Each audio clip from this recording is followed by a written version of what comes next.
et de Kawen Kawen. Alors, dernière question sur l'équipement en règle générale. Mes outils, enfin, lui me demande quels sont tes outils numériques pour la météo et la cartographie.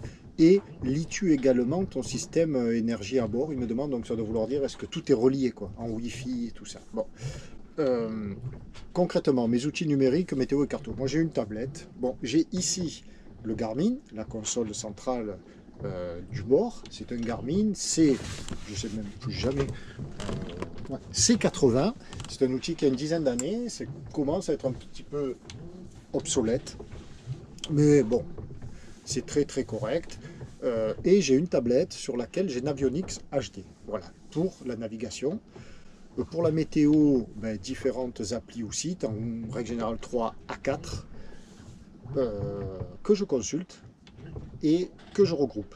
Et à l'analyse, entre guillemets, des différentes informations, sources, type de fichier ou type de grille, eh ben, je fais ma propre analyse et j'y vais ou pas. Voilà. Alors les applis météo, ben, c'est toujours, enfin, c'est souvent les mêmes que beaucoup de monde. Météo Consult, Cellgrid, euh, Lama, une appli ou site italien, très bien quand on navigue sur la Côte d'Azur, et le dernier, Windy. Voilà, avec ces quatre-là, on arrive quand même à avoir des renseignements très fiables. Et sur Cellgrib, je suis abonné, ça veut dire que je paie une vingtaine d'euros, je pense, par an, et me permettent de charger des fichiers Grip sur une quinzaine de jours. De telle sorte qu'on peut anticiper un petit peu et voir un peu plus loin quand on a... Qu'est-ce qui se passe là-dedans? Quand on a beaucoup de milles à faire, c'est pas mal d'avoir une vue à 10 jours au moins. Voilà. Parce que s'il y a un décalage de système météo et que le mauvais temps, parce qu'on se méfie toujours du mauvais temps, arrive plus tôt que prévu, on peut l'anticiper un petit peu avec celle-là. Voilà. Pour cette partie-là de la question, des outils que j'utilise, et est-ce que tout est relié en Wi-Fi à bord ou quoi? Non. Alors, ceux qui me connaissent le perçoivent, le savent, ou le devinent. Euh, je suis assez traditionnaliste dans le domaine de la voile. Voilà. J'adore la tradition. Employer les termes marins qui sont beaux, qui désignent chaque objet, chaque outil, chaque usage et qui ne sont utilisables qu'à bord d'un voilier ou d'un bateau en règle générale, ça me plaît beaucoup. On ne dit pas une fenêtre, mais un hublot, on ne dit pas une salle à manger, mais un carré, et ni une chambre, mais une cabine, un batara, un haut-bain, un été, et ainsi de suite. C'est beau, c'est spécifique. Et de même suite, je ne suis pas pour la profusion d'outils technologiques à bord. On fait de la voile pour le plaisir de faire de la voile, pour le plaisir qu'on éprouve à être en mer. Et j'observe de plus en plus de copains qui se prennent la tête et qui ont le nez sur la tablette à essayer de faire, ou faire, pas essayer, mais à concrétiser, de faire un routage, de suivre le routage. Non, moi, c'est le menton ou le nez au vent et les yeux en l'air que j'aime naviguer. Chacun pratique comme il l'entend.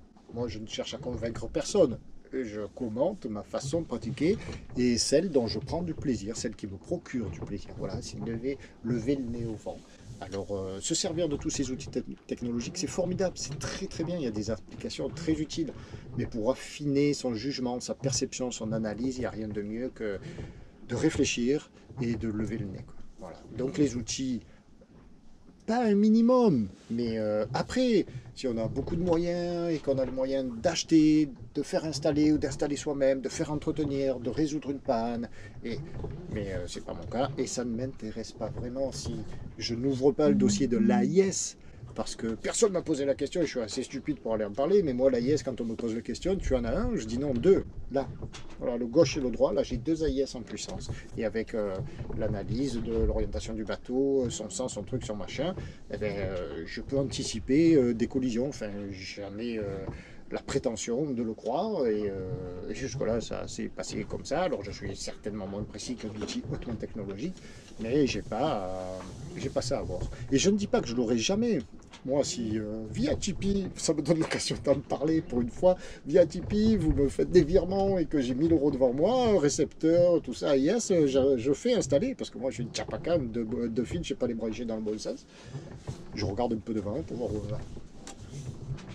Et donc, non, j'ai pas d'AIS, voilà, entre autres. Entre autres. Et j'ai pas de Wi-Fi à bord, je ne suis pas tout relié en Wi-Fi. Parce que ce que je voulais dire par là, c'est qu'il y en a qui qui ressentent du plaisir avec tous ces instruments modernes à bord, à relier tout ça, et à voir que ça fonctionne, et à voir que eh ben, il y a tant de litres de gasoil sur la tablette ou sur le téléphone, quoi.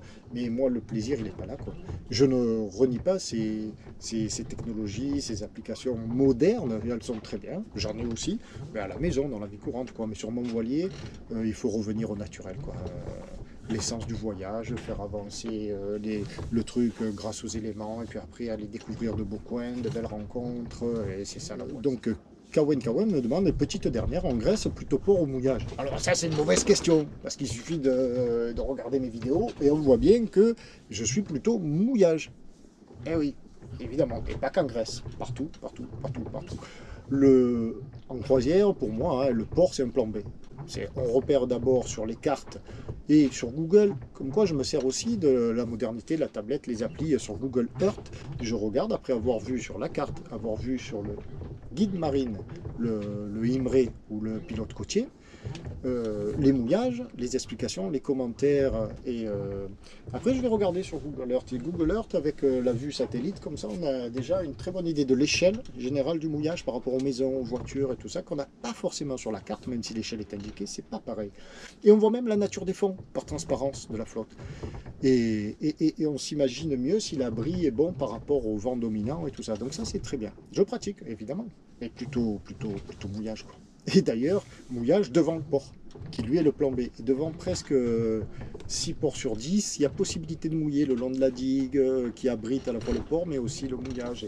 Et voilà, ça se pratique comme ça. Voilà. Plan B, le port, et avant tout le mouillage. C'est l'esprit. On est bien mieux au mouillage. Oh, j'ai une très bonne annexe, j'ai un très bon moteur. Et en plus, ben, l'essence même de la plaisance, c'est aussi de dépenser le moins d'argent. Et donc d'économiser les frais de port. Ceci nous permet d'effectuer la transition sur le chapitre navigation, globalement. Hein. Ludovic François qui me demande de, éventuellement bien sûr, mais réaliser une petite vidéo autobiographique sur mes différents bateaux, mon parcours et comment j'allie la vie professionnelle et la pratique de la voile. Bon, je ferai peut-être ça un jour, mais encore une fois, alors c'est sûr que c'est pas évident pour tout un chacun d'aller regarder toutes les vidéos. Il y en a plus de 500 de vidéos depuis toutes ces années. Mais j'ai mis aussi 2 vidéos sur mon premier bateau, où j'étais fort jeune, de résumé de l'époque. Donc on peut les trouver. Bon, pour bien naviguer sur la chaîne, là, petite parenthèse, sur la page YouTube, en haut, il y a des onglets, hein, accueil, vidéo, playlist, chaîne et à propos. Voilà, les petits onglets en haut. Et dans l'onglet playlist, je regroupe par liste de diffusion et thème, donc par thème, les différentes vidéos. Donc sur la croisière Grèce, par exemple, il y a 80 vidéos qui sont essentiellement, qui ne sont que lorsque on lance la playlist, elles s'enchaînent les unes après les autres automatiquement. Il y a pareil pour la Tunisie, il y a pareil pour les tutos, il y a pareil pour les visites de salons nautiques, il y a voilà par playlist, c'est tout organisé. Ça demande du travail et du temps de faire tout ça, autant que ça serve à quelque chose. Donc la petite vidéo autobiographique et puis c'est un peu faire ça, c'est un peu gênant. Quoi. Je vais raconter ma vie, je vais raconter. L'intérêt, c'est le tabasco, c'est la voile, c'est le voyage, et tout ça, c'est animé par le petit bonhomme qu'il y a dessus et qui bouge, c'est moi, mais c'est pas moi l'intérêt. Voilà.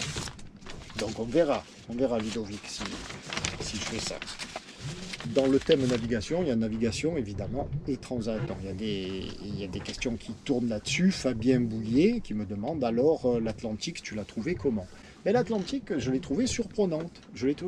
Et surtout, ne correspondant pas tout à fait à mes attentes. Je n'avais jamais navigué en Atlantique qu'en Méditerranée. Et l'Atlantique, quand on entend parler de l'Atlantique, ou quand on lit, ou quand on regarde, évidemment, sur YouTube, beaucoup de navigation, et puis on parle de la houle de l'Atlantique, de la grande houle, la régularité de la houle d'Atlantique, du vent permanent, mais soutenu, mais non changeant, et donc d'un certain confort qui va par là, quoi. Et que nenni, mon collègue. Non. paraît-il, parce que la lisée n'était pas encore bien établie, nous sommes partis de Mindelo le 3 décembre. Non, je raconte, en novembre, fin novembre, puisqu'on est arrivé le 3 décembre. Le 16 novembre, je crois. Je ne sais pas si l'Atlantique n'était pas bien établi ou quoi, mais il était sacrément bouléguant. Ça bougeait dans tous les sens. Alors oui, on était au portant, oui, le vent, il te fait un 30 nœuds, 35 nœuds, tu n'as pas l'impression qu'il fasse tant de vent que ça, quoi. Mais la mer, elle est déchaînée, quoi. La mer, elle part dans tous les sens, et c'est d'un inconfort. Et maintenant, je regarde toutes ces transats sur YouTube, et je vois que beaucoup se passe dans l'inconfort. Voilà, moi je m'attendais pas à ça, quoi. J'ai jamais vu cette belle houle bien confortable. On l'a eu par-ci par-là pendant quelques séquences, quelques journées, mais c'était pas vraiment ça, quoi. Et de ce fait, obligé de se tenir en permanence, on ne pouvait jamais monter dans le cockpit en tenant 2 verres comme ça et monter la descente, ça s'appelle une descente. Pas monter la montée, mais monter la descente avec 2 verres. Non, il fallait un verre et se tenir, quoi. Voilà. Pour boire, ça bougeait tellement comme ça qu'on ne pouvait pas boire lorsque il fallait calculer comme ça, hop, et ne pas s'en mettre partout. Mais pendant 17 jours. C'est impressionnant. Impressionnant. Alors peut-être que le bateau sur lequel j'étais était plus rouleur. Mais ça roule beaucoup sur beaucoup de bateaux. Donc mon ressenti, c'est la question aussi de Vincent Pilar. Mon ressenti pour cette transat, c'est un peu ça. Ça rejoint aussi, et c'est pour ça que je lis, la question de Guillaume Wolji, qui me demande quel sera le grand voyage 2020. Comptes-tu amener ton Tabasco en Atlantique? Mon ressenti sur la transatlantique. Et puis il y a une autre question, il faudrait que je la trouve, sur la différence qui est très intéressante. Donc le temps à pied me demande c'est quand la transat et les Antilles avec Tabasco. Et voilà, je vous chercher cette question de François Marag qui me demande mon avis sur est-ce que l'expérience en Méditerranée a peu d'importance en Atlantique. Lui, François, n'est pas d'accord avec ça. Moi non plus, je ne pense pas ça, quoi. L'expérience, d'où qu'elle vienne, est toujours intéressante et apporte toujours aux pratiquants, bien sûr. Et nous, notre expérience méditerranéenne, mais bien sûr qu'elle apporte en Atlantique, bien sûr. C'est dire le contraire me semble moins incompréhensible. En Méditerranée, on navigue dans des conditions très difficiles et très souvent liées à la météo qui change tout le temps. Là, aujourd'hui, il fait très beau, demain, il y a un peu de vent, hier, il y avait 30 nœuds de vent, et lundi, on rebelote, et toute la semaine prochaine du Mistral, ça tombe jeudi, un jour, va savoir pourquoi. Donc si tu veux envisager une croisière, et c'est mon cas là, j'avais envie de partir un peu plus loin, malgré le fait qu'on soit en février, le 21-22 février. Non, je pars pas, je vais mouiller, rester au mouillage sûrement pour passer une nuit en mer en plein hiver, c'est sympa, il fait beau, mais je m'éloigne pas parce qu'il y a un Mistral très fort qui va souffler et il faut quand même que je rentre à la fin de la semaine prochaine. Et non, en Atlantique, pendant la période des alizés et en allant aux Antilles, ça va tout seul, quoi, presque, ça va tout seul. Et d'ailleurs, moi, cette transat, je ne m'en faisais pas une montagne, c'était... ça s'est passé comme je le pensais, quoi. La transat, ce qu'elle m'a surtout apporté, c'est la connaissance de moi-même, la gestion de moi-même par rapport à la longueur du temps, par rapport à ces séquences jour-nuit qui se répètent incessamment.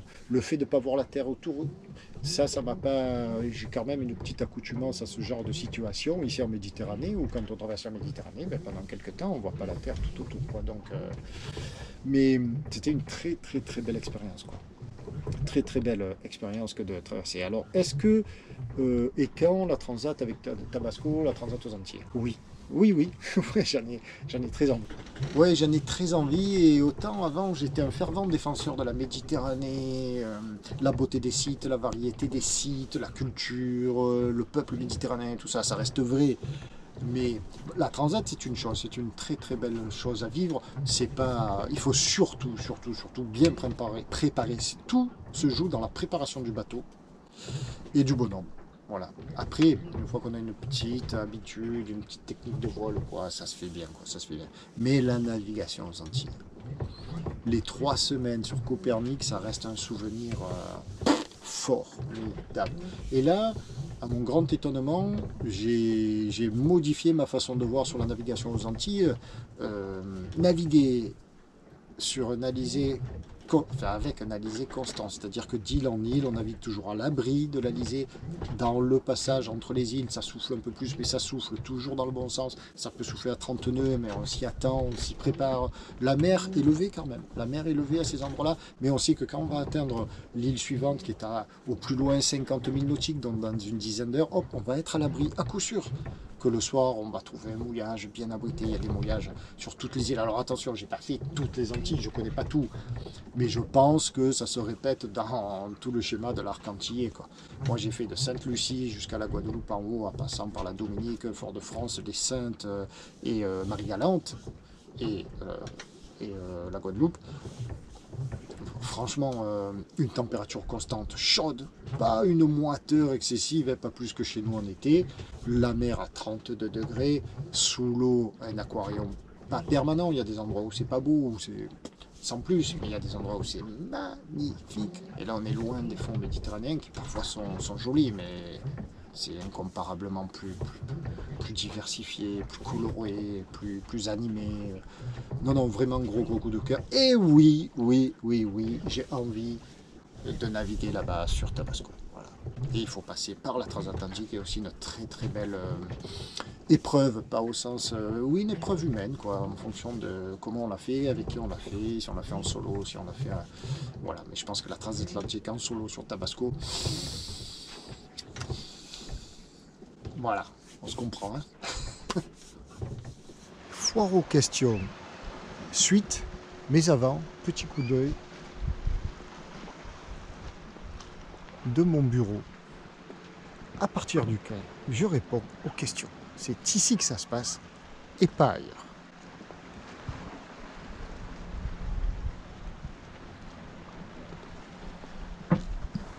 Le bureau? Là, le bureau. Il est là. On y retourne. Go. Petit coup d'œil quand même, c'est beau. Jean-Pierre Babonneau. Question, comme toute, attention, mais celle-ci intéressante parce que rarement posée et donc rarement abordée. Un bilan santé avant de partir, me demande-t-il. Alors, cette question va me permettre de rebondir sur un autre aspect santé. Alors, le bilan santé, oui, évidemment, mais pour toute navigation, depuis que j'ai un peu plus de temps devant moi et que je pars un peu plus loin et surtout un peu plus longtemps, comme 2018 Tunisie, je vais voir mon dentiste. Je lui dis, fais-moi un petit check général, une radio, mord le truc, paf, radio, et puis c'est bon, tu peux y aller. Mais depuis 2 ans, j'ai un souci, et je ne fais pas de bilan avant. Et bien ça, je me suis dit que c'est la dernière année que ça allait m'arriver. Cette année, je vais y aller. C'est mes oreilles, comme on l'a vu une fois en Sardaigne. Et l'an dernier, enfin cette année en Grèce, de grosses douleurs dans l'oreille, non pas une otite, mais une infection. Et obligé d'aller consulter pour me ressortir surtout un bouchon, et pas que du cérumen ou de je ne sais quoi. Cette année, le médecin de l'oreille, l'ORL, il m'a dit, vous avez une grosse infection, ça doit terriblement vous faire mal, je vais vous prescrire des calmants ou quoi. J'ai dit, mais non, j'ai pas mal. Il m'a dit, mais c'est pas possible, vous avez le truc. Alors, c'est lié, moi, je rapprochais ça à mes apnées, au fait que je fasse des apnées. Bon, c'est sûr que je passe beaucoup de temps la tête dans l'eau, mais comme tout un chacun, quand on est sur un bateau et qu'on aime ça, la mer. Et donc voilà, donc j'ai eu l'an dernier, en revenant de Tunisie, il y a 2 ans, j'étais allé le voir, mon ORL, mais après. Il m'avait dit, non, c'est sans conséquence pour votre tympan. Je pensais m'être explosé le tympan. C'était pas le cas. Heureusement. Mais cette année, ça m'a repris. Alors, en Italie, ça m'avait coûté 17 €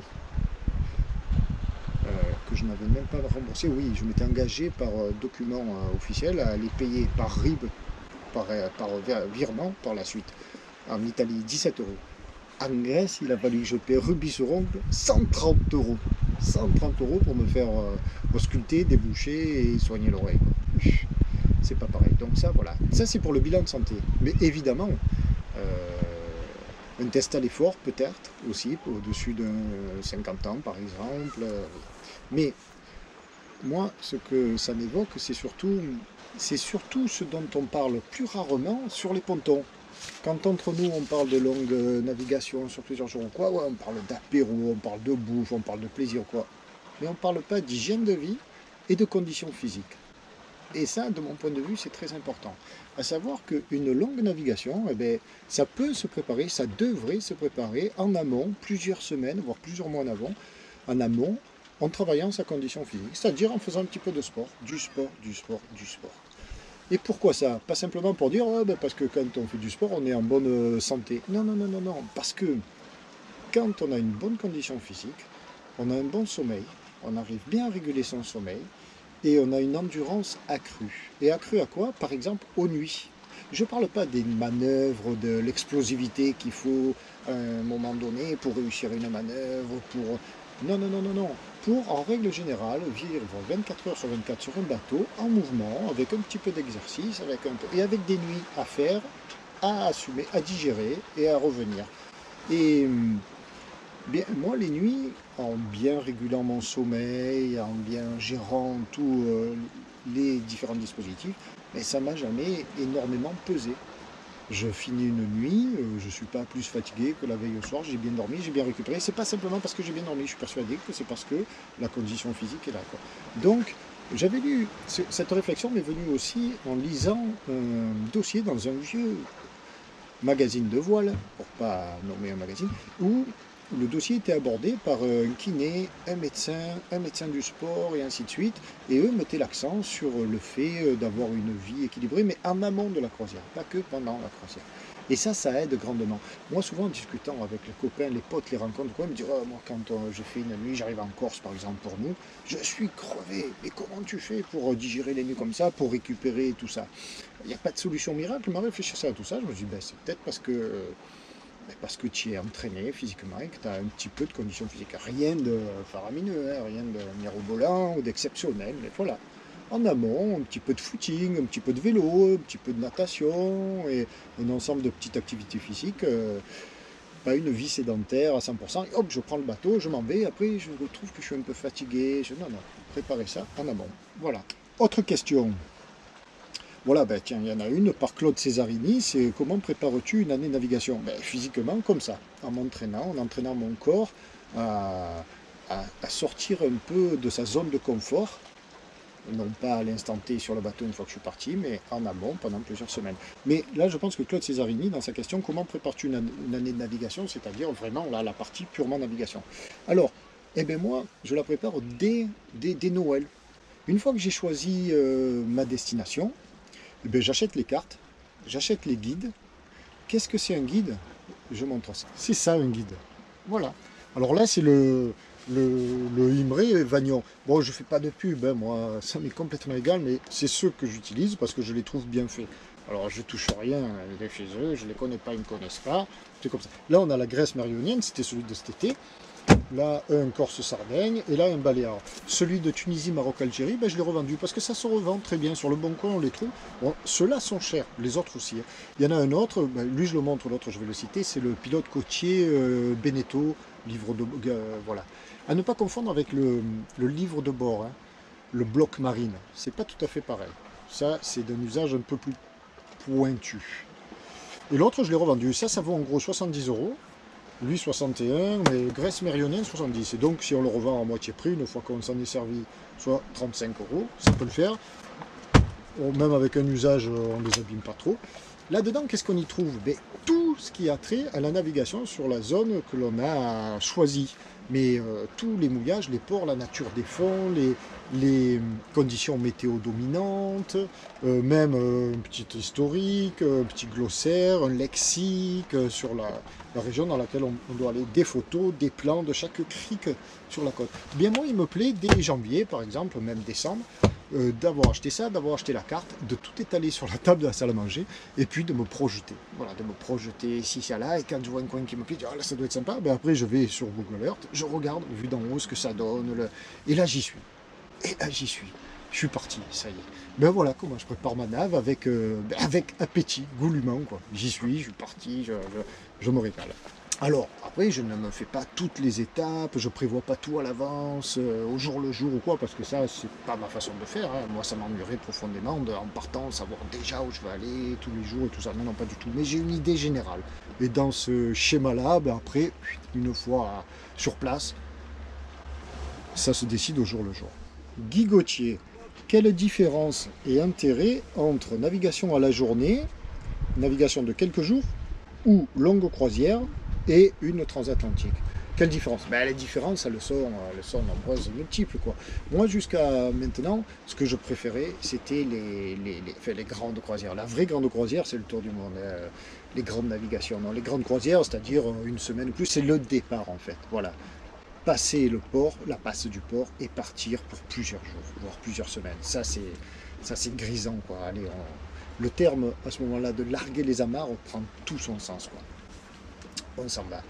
Et on sait qu'on va faire plein de mouillages, qu'on va voir plein de pays, quoi. Ça, c'est plein de pays, plein de côtes, plein de régions et tout. Ça, c'est ce qui me plaisait. Les sorties à la journée, je rentre, je pars le matin, je sors le soir, je rentre le soir. Ça, c'était un peu moins mon truc. Ça le devient parce que depuis un an et demi, ben, j'accueille des gens à bord, novices ou pas, mais surtout passionnés. Des gens qui ont envie d'être sur l'eau, qui veulent découvrir ça, qui aiment naviguer et qui n'ont pas la possibilité de le faire parce que pas de bateau, parce que ci, parce que là, ben, ces gens-là sont accueillis à bord de Tabasco et on passe des journées délicieuses, d'échanges, de communion et surtout de journées bananes, quoi. Moi, quand je vois des gens heureux, ben, ça me rend heureux, et sur l'eau et sur Tabasco, encore plus.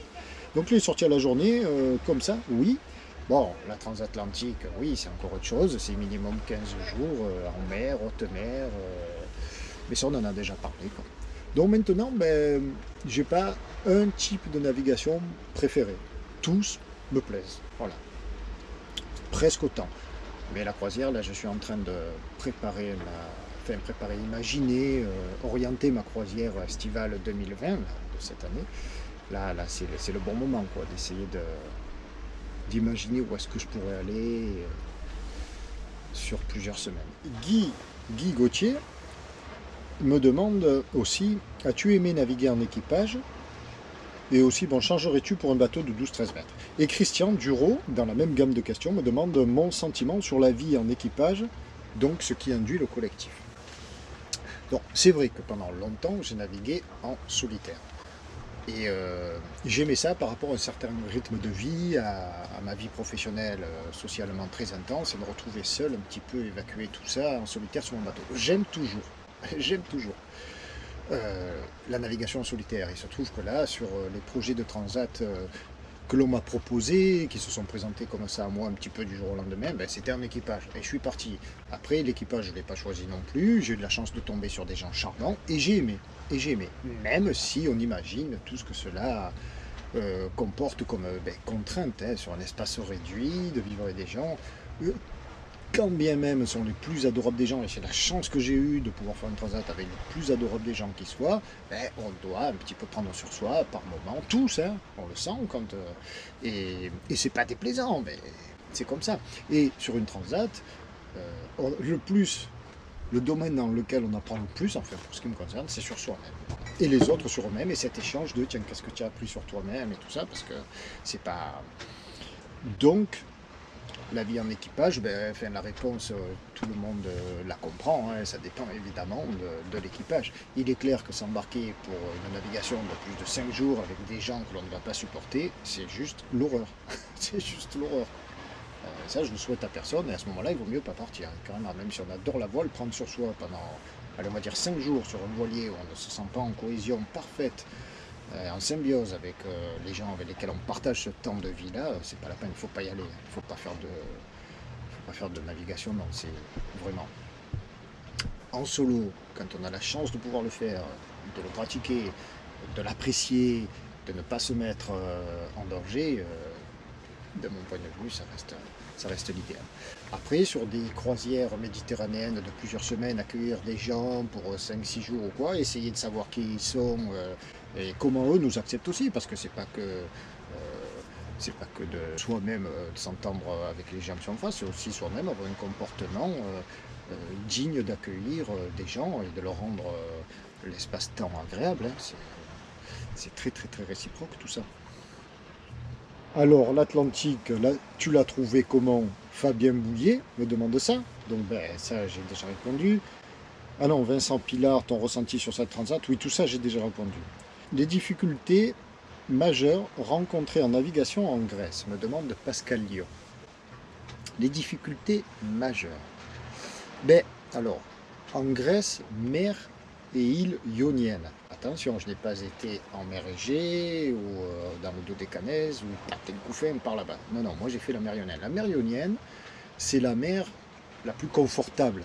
La zone de Grèce la plus confortable. Il n'y a pas ce fameux Melten qui souffle et qui peut souffler très fort l'été et qui rend les navigations un petit peu ou beaucoup difficiles. En mer ionienne, c'est du velours, du velours. Pour autant, il y a quelques difficultés. La principale peut venir du mouillage. Le principal inconvénient, mais pas partout non plus, attention, c'est la profondeur du mouillage. Donc on doit mouiller par l'avant, culer et accrocher 2 amarres à la côte. Un rocher, un petit arbre, un gros arbre. C'est légèrement sportif. Le gros problème, et je me suis posé la question, alors ce type de mouillage, on le voit sur mes vidéos, sur plusieurs d'entre elles, en Grèce, on voit comment on pratique ça. C'est si je m'étais pointé tout seul dans une zone où il n'y a personne, c'est coton, c'est coton. S'il y a du monde déjà à poste, il y a une espèce de solidarité bienvenue là-bas et de bienveillance entre navigateurs. Celui qui est déjà sur place, 8 fois sur 10, ben, il va se proposer pour aller prendre la mare et tout ça. Et si on est seul, je pense qu'on peut demander. Moi j'avais la chance d'être avec Steph. Steph, costaud, boulégan, peur de rien, c'était top, top. Où elle ou moi on y allait et tous les deux, c'était très bien. Mais ça peut représenter une difficulté dans les ports aussi. Dans les ports, il n'y a pas de pandille. Et on mouille comme ça, c'est une technique. Ça s'acquiert petit à petit. S'il y a du zèf ou quoi qui rentre, ça peut devenir un petit peu compliqué. De mon point de vue, c'est la principale difficulté technique. Après, la Grèce, la difficulté, c'est payer la taxe. Mais ça, je ne vais pas y revenir. C'est très bien illustré dans mes vidéos, je pense. Alors Yves Curel me demande, comptes-tu retourner en Grèce cet été? Et il y a quelques questions qui tournent autour de ce sujet, dont Ludo 30 aussi, qui me demande mes projets en 2020 et comptes-tu embarquer des novices? Et je crois que là, Pascal, c'était sur les difficultés. Guillaume Wolfi, pardon, me dit quel sera le grand voyage 2020 et comptes-tu amener Tabasco outre-Atlantique? Ça, je crois que j'ai déjà répondu. Oui, je compte l'amener quand, je ne sais pas. Mes grands projets pour 2020, ouais, bon, vous connaissez mon goût pour le teasing. Je ne vais pas dévoiler dès à présent où est-ce que je vais aller en 2020. Première raison, si je le savais, j'aimerais pas bien le dévoiler dès à présent. La grande question, c'est que je ne le sais pas vraiment. J'ai des orientations, j'ai des envies, mais il n'y a rien de défini encore. J'ai tellement d'envie, je suis boulimique de la navigation, de tout voir, de tout faire, et différemment peut-être que les 2 années précédentes, peut-être. Je suis jeune, l'avenir m'appartient, tout est possible.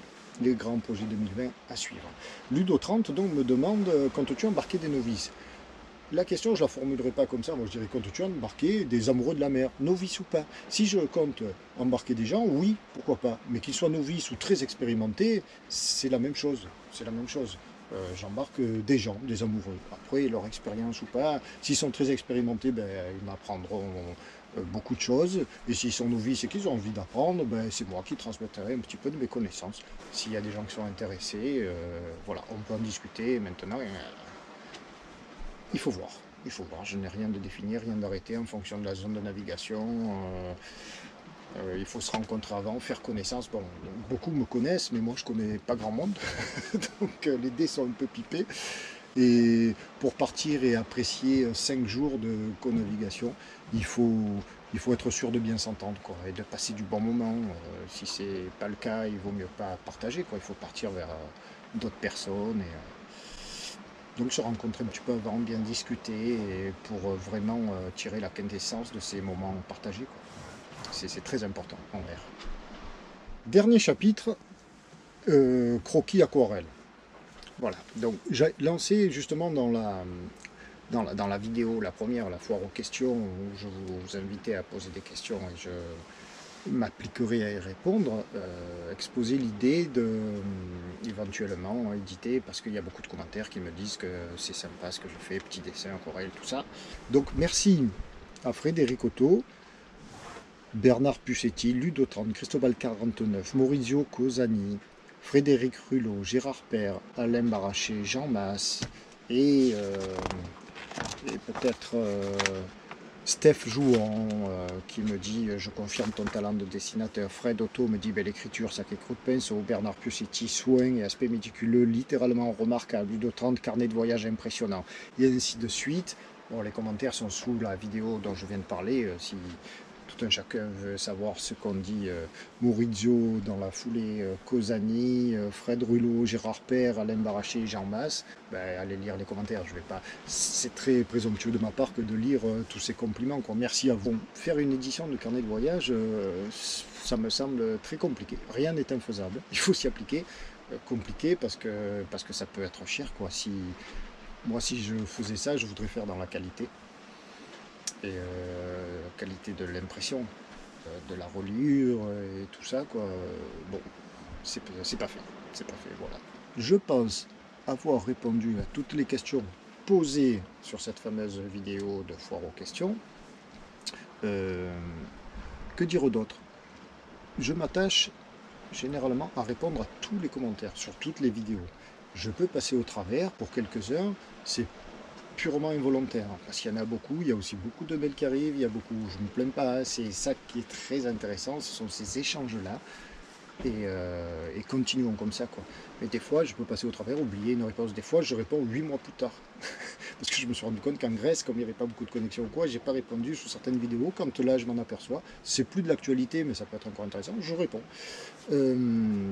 Moi, je vais demander une chose, c'est que si vous avez lu la réponse que je vous formule, c'est de valider la lecture par un petit pouce. C'est pas le pouce bleu de la vidéo, ça j'ai jamais demandé à ce qu'on mette un pouce en l'air, j'ai jamais demandé, ou très très rarement me semble-t-il, abonnez-vous, non.